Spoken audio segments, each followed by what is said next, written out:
Breaking news. सासुरे गावात युवकाचा गोळीबारात मृत्यू, आत्महत्या की खून याबाबत तपास सुरू। बार्शी तालुक्यातील सासुरे गावात सोमवारी रात्री एका धक्कादायक घटनेत 38 वर्षीय गोविंद जगन्नाथ बर्गे या तरुणाचा गोळीबारात मृत्यू झाला आहे। तो गाडीत मृतावस्थेत आढळला असून त्याच्या डोक्यात गोळी लागलेली होती आणि गाडीत एक पिस्तूलही सापडले। पोलिसांनी सुरुवातीला ही आत्महत्या असल्याचे म्हटले असले तरी त्यांना काही संशयास्पद बाबी आढळल्याने खुनाच्या दृष्टीने तपास केला जात आहे।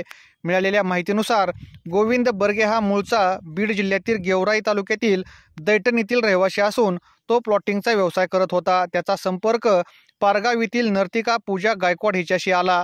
त्यांच्यात प्रेमसंबंध निर्माण झाले आणि त्याने पूजावर मोठ्या प्रमाणावर खर्च केला होता। यामध्ये सोन्याचे दागिने आणि सुमारे 2.25 लाख रुपयांचा मोबाईलही त्याने तिला घेऊन दिला होता। मात्र गेल्या काही दिवसांपासून त्यांच्यात वाद सुरू होता। हा वाद मिटवण्यासाठी गोविंद सोमवारी रात्री त्याच्या सोनेट गाडीतून सासुरे गावात पूजाच्या घरी आला होता। मंगळवारी सकाळी वैराग पोलिसांना गाडी उभी असल्याची माहिती मिळाली।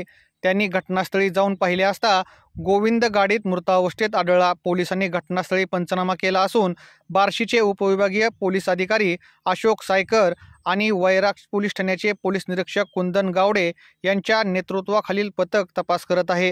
ही आत्महत्या आहे की खून याचा तपास पोलीस करत आहेत।